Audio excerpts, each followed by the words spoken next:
पुणे शहरातील मावळ भाग रात्री गोळीबाराच्या घटनेनं हादरला। भाजप कार्यकर्ते रमेश रेड्डी यांच्यावरती काही अज्ञात हल्लेखोरांनी एकामागून एक 9 गोळ्या फायर केल्या। या हल्ल्यात त्यांचा मृत्यू झाला। या घटनेनं मावळ चांगलंच हादरले। धक्कादायक गोष्ट म्हणजे वर्षभरापूर्वीच रमेश यांच्या भावाची सुद्धा अशीच गोळ्या घालून हत्या करण्यात आली होती। त्यामुळे एका वर्षात 2 भावांचा खून। या घटनेनं पोलिसांसोबतच सगळ्यांनाच विचारात पाडले।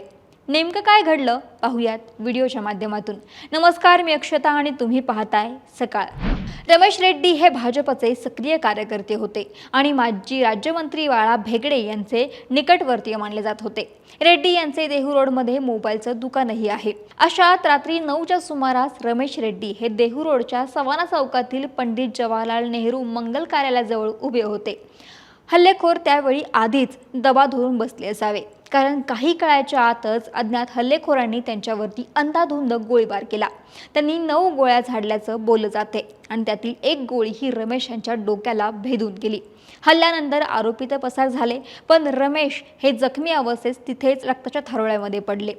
त्यानंतर तातडीने त्यांना जवळ असलेल्या खाजगी रुग्णालयामध्ये दाखल करण्यात आलं, पण उपचाराआधीच डॉक्टरांनी त्यांना मृत घोषित केलं होतं। यानंतर रमेश रेड्डींचे नातेवाईक आणि मित्रपरिवारानं हॉस्पिटलमध्ये आक्रोश करत त्यांनी शहरातून जाणाऱ्या जुन्या पुणे मुंबई महामार्गावरती रास्ता रोको करण्याचा प्रयत्न केला। देहू रोडमधील काही दुकानं देखील बंद करण्यात आली होती, त्यामुळे परिसरामध्ये तणावाचं वातावरण निर्माण झालं होतं। दरम्यान गेल्या वर्षी 13 फेब्रुवारी 2025 रोजी रमेश यांचा धाकटा भाऊ विक्रम यांची देखील अशाच पद्धतीनं गोळ्या झाडून हत्या करण्यात आली होती।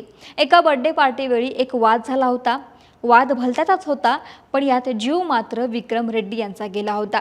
या प्रकरणातील आरोपी अजूनही जेलमध्येच आहे, परंतु अशात रमेश रेड्डी यांचा खून होणं, खरं तर हा खून पूर्ववैमनस्यातून झाला असावा असा संशय पोलिसांनी व्यक्त केलाय। काळ्या धंद्यातूनच हा खून झाला असल्याचा संशय पोलिसांना आहे। तसेच त्यांचे कनेक्शन देखील त्याच्या भावाच्या हत्येशी आहे का याचाही तपास पोलीस करतायत, कारण रमेश रेड्डी यांचे पूर्वी काही अवैध धंदे असल्याची माहिती आहे। ते जुगाराचा अड्डाही चालवायचे असंही बोललं जातं, परंतु राजकारणामध्ये एंट्री केल्यानंतर रमेश रेड्डी यांनी त्यांचे हे सगळे काळे धंदे बंद केले होते।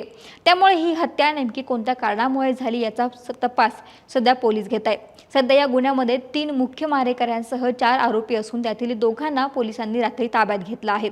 सीसीटीव्हीच्या आधारे एक संशयित मावळ तालुक्यातील गहुंजेमधील साईनगरमधून ताब्यात घेण्यात आलेला आहे, तर दुसरा संशयित आरोपी हा देहू रोडमधील थॉमस कॉलनी येथून पहाटेच्या दरम्यान पोलिसांनी त्याला अटक केलेली आहे। तर इतरांच्या शोधासाठी पोलिसांनी पथक रवाना केले। पण मावळ तालुक्यामध्ये गेल्या 10 दिवसांमध्ये 3 हत्या घडल्यात। या हत्येमुळे नागरिकही सध्या भीतीच्या छायेखाली आहे।